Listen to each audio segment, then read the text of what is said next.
It's been nearly 40 years since YSU student Gina Tenney was robbed, raped, and murdered in her Youngstown apartment. Now, there's some question on if the jurors who convicted the man for the crime, Benny Adams, were impartial when they found him guilty. Gina Cadigan was in the courtroom all day for his hearing and has the details on the crime and what could happen next.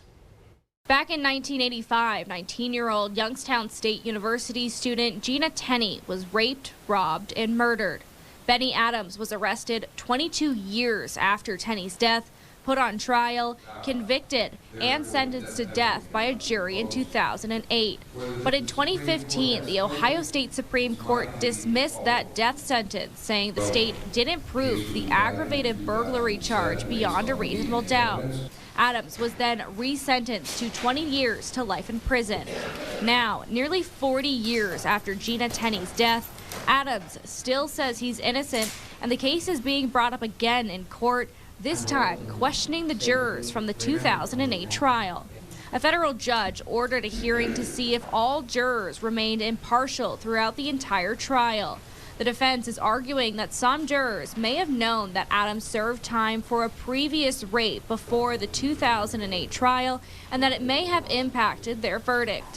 When taking the witness stand, most of the previous jurors said they didn't know Adams was convicted of rape until after they were dismissed. But one juror says he was told by another juror about the previous convictions before the death penalty sentence was publicly announced. She came up and sat next to me and told me if it makes me feel any better, he had been in jail for a number of years on another rape charge. The juror who allegedly told others about Adams' prior conviction took the stand as well. She says she didn't say anything to sway the opinion of the juror accusing her. Did you have any one-on-one conversations with Ms. No. So, Gina, how could this change things for Adams if the jury is found impartial? Well, Derek, if the defense proves that the jury was not impartial, meaning that they knew about Adams's prior convictions, Adams could get an entirely new trial for these charges.